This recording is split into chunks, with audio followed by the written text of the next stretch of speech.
Kita doa dulu. Selamat malam Tuhan, selamat malam Allah Bapa, Allah Putra, dan Allah Roh Kudus. Terima kasih Tuhan kalau kami sudah dipersatukan di komunitas ini Tuhan, di Komsel ini Tuhan. Biar Tuhan, Roh Kudus, Roh Allah berdiam di dalam diri kami masing-masing dan kami boleh mendengarkan, mendapat pengajaran firman-Mu ini Tuhan. Biar firman-Mu ini Tuhan tertanam di lubuk hati kami yang paling dalam, di tanah kami yang paling subur, di hati kami yang paling subur Tuhan. Biar Engkau, Roh Kudus-Mu menyertai kami Tuhan.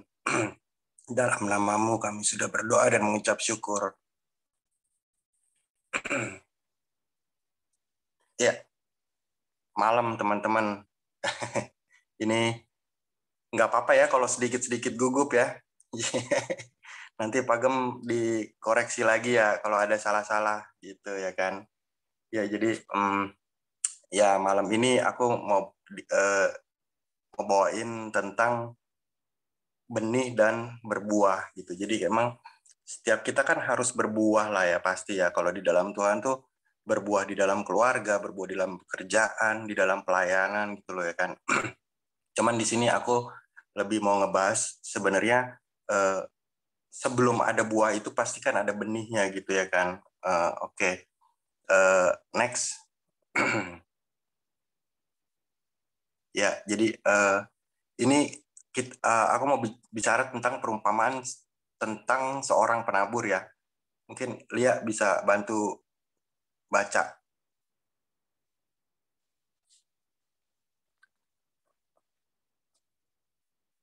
Kita lihat di Matius 13 ayat 3 sampai 9.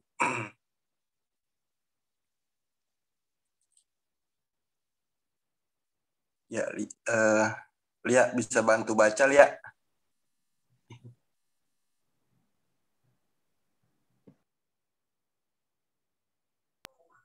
Ya, Matius 13 ayat 3 sampai dengan 9. Dan ia mengucapkan banyak hal dalam perumpamaan kepada mereka. Katanya, adalah seorang penabur keluar untuk menabur. Pada waktu ia menabur, sebagian benih itu jatuh di pinggir jalan.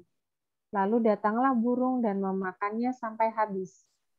Sebagian jatuh di tanah yang berbatu-batu, yang tidak banyak tanahnya. Lalu benih itu pun segera tumbuh karena tanahnya tipis.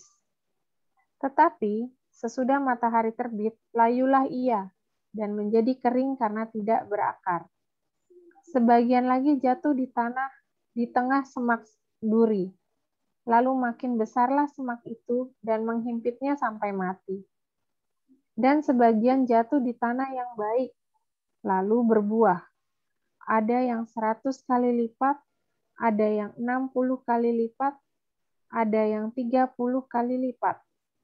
Siapa bertelinga, hendaklah ia mendengar. Oke, thank you, Lia. Ya, oke.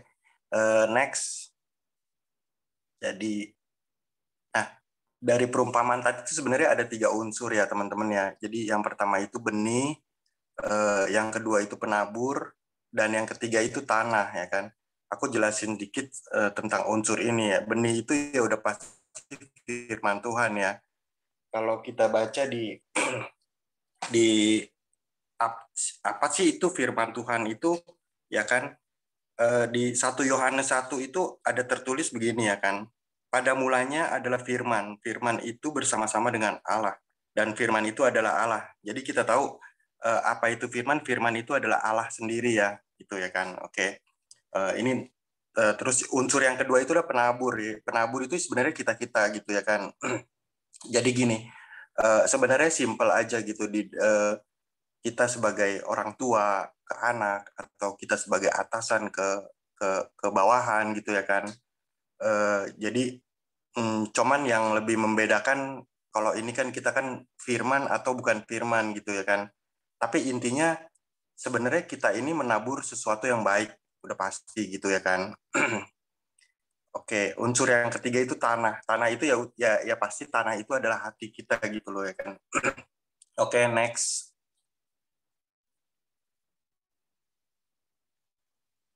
Nah, jadi di sini ada 4 jenis tanah ya. Aku jelasin dulu. Itu ada di satu pinggir jalan, yang kedua itu tanah berbatu, yang ketiga itu adalah ada semak duri, dan yang keempat itu tanah yang baik ya kan. Ya kita mulai dari pinggir jalan. Jadi tanah pinggir pinggir jalan itu sebenarnya dia nggak bilang tanah sih, tapi dia lebih cenderung pinggir jalan itu melambangkan orang yang di luar jalurnya Tuhan gitu loh, alias orang itu nggak pernah kenal Tuhan, nggak tahu pengajarannya gitu. Jadi secara dengan mudahnya ya, begitu ada firman Tuhan itu ditabur ya kan, dengan sangat mudah itu iblis yang ini diibaratkan oleh burung ini akan dengan mudah memakannya, karena memang tidak berakar gitu, bahkan tidak tumbuh gitu loh. Jadi sebelum tumbuh dia udah mati gitu, karena memang jenis orang ini adalah jenis yang di luar Tuhan gitu ya kan. Oke, next.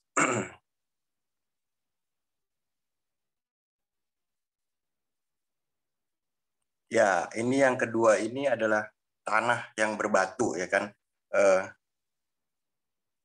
Boleh bantu baca lihat di Matius 13, 20, 21.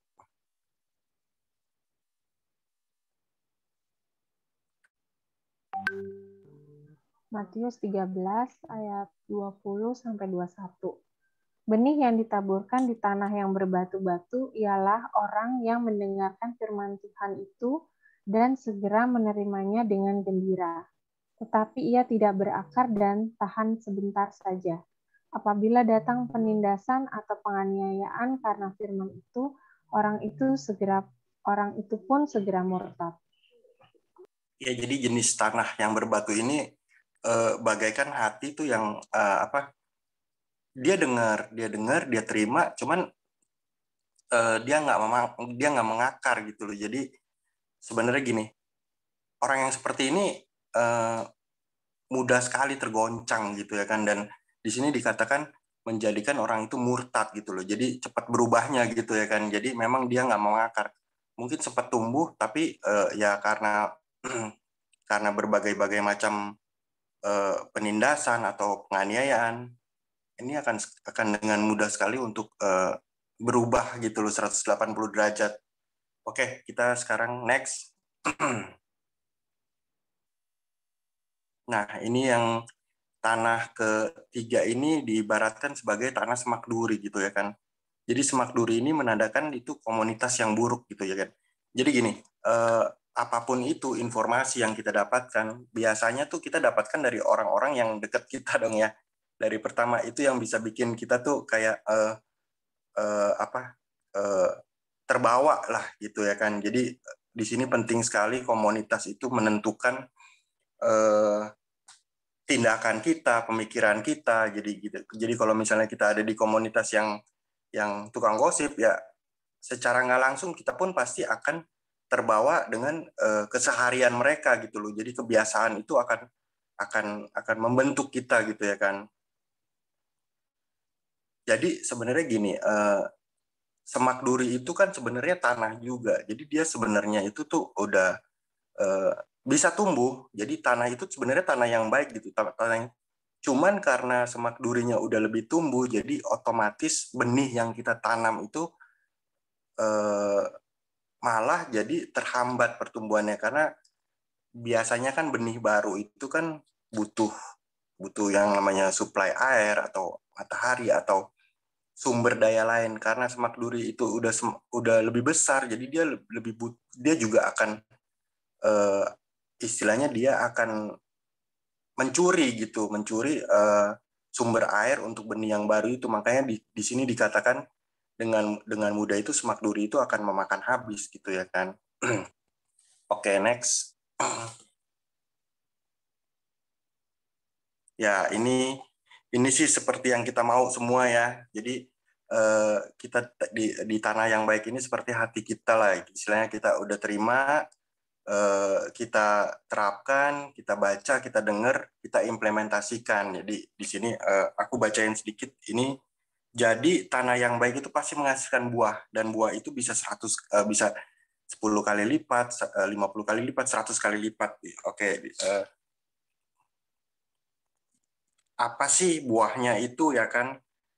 Nah, ini saya bacakan dari Galatia 5, 22 dan 23 ya kan.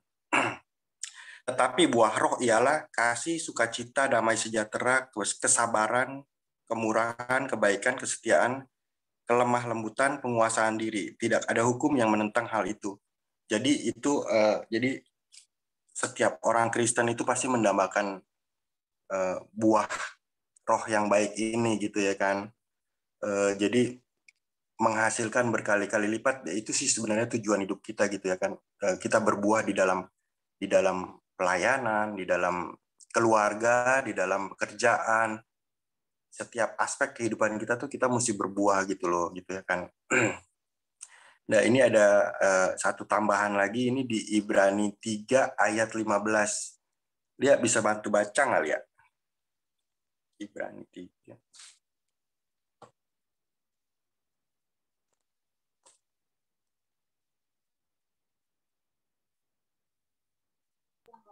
Ibrani 3 ayat 15. Ayat 15. Oke. Tetapi apabila pernah dikatakan pada hari ini, jika kamu mendengar suaranya, janganlah keraskan hatimu seperti dalam kegeraman.